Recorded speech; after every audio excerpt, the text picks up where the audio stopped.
L'approche Scripto s'est appuyée dans son développement sur la conception cognitiviste des scripts, c'est-à-dire les cognitivistes ont proposé que les êtres humains, les personnes, emmagasinent des événements en mémoire à long terme à partir de tout ce qu'ils vivent, des situations qu'ils vivent. Par exemple, en allant chez le médecin, le jeune va développer des connaissances sur cet événement, la visite chez le médecin, en s'y rendant. Il va pouvoir observer différentes choses autour de lui, des objets, mais aussi des personnes et des personnes en train de réaliser des actions.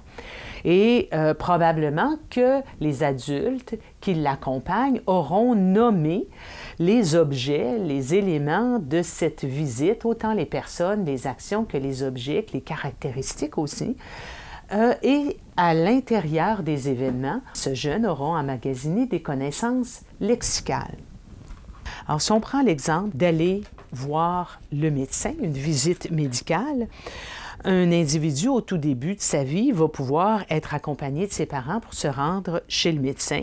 Cet enfant va pouvoir explorer les lieux, voir des choses, entendre des choses, toucher des choses, rencontrer des personnes, voir ces personnes réaliser différentes actions.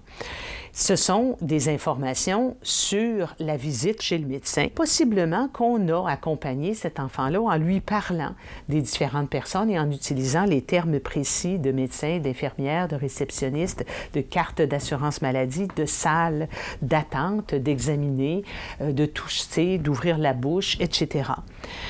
Avec ces connaissances que l'individu acquiert en contexte réel, il va pouvoir faire semblant par la suite, donc exploiter en jeu symbolique la visite chez le médecin avec ses petits amis et jouer au médecin, jouer au patient également qui se fait examiner.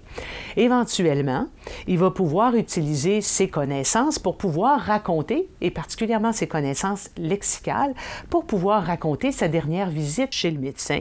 Et il sera aussi en mesure de comprendre quand un de ses petits copains, à la maternelle par exemple, lui racontera sa visite chez le médecin, de comprendre ce à quoi il réfère parce qu'ils partagent un vocabulaire commun et des expériences communes. Ultérieurement, quand il sera en mesure de lire et d'écrire, il pourra raconter ou encore comprendre la situation et même éventuellement la comparer à un autre type de visite qui est aussi chez un professionnel de la santé, c'est-à-dire chez le dentiste, et voir que tous les deux font des examens, tous les deux demandent d'ouvrir la bouche, mais ça ne fonctionne pas nécessairement de la même façon. On n'est pas sur une table pour se faire examiner. Chez le dentiste, on va plutôt s'asseoir dans un fauteuil qui va être incliné par la suite.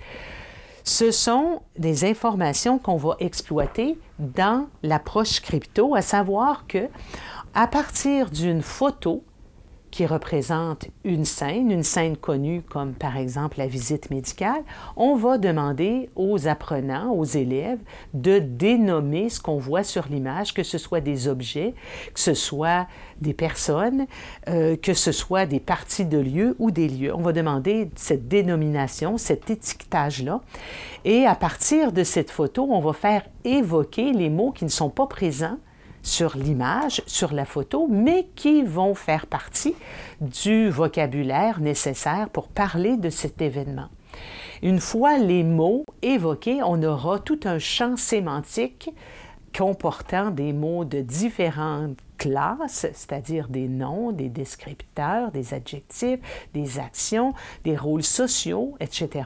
On aura tout un champ lexical de mots avec lesquels on va avoir des activités, on va proposer des activités d'approfondissement pour permettre l'enrichissement des trois types de connaissances, c'est-à-dire les connaissances sémantiques, les connaissances grammaticales et les connaissances lexémiques, c'est-à-dire sur la structure orthographique ou phonologique du mot. Et un travail spécifique est proposé sur le vocabulaire et c'est ce qui rend Scripto unique, c'est qu'on va chercher vraiment à raffiner les différents mots de ce champ sémantique-là et pouvoir l'exploiter dans des tâches par la suite un peu plus scolaires, c'est-à-dire des lectures ou encore l'écriture de textes ou encore des présentations orales.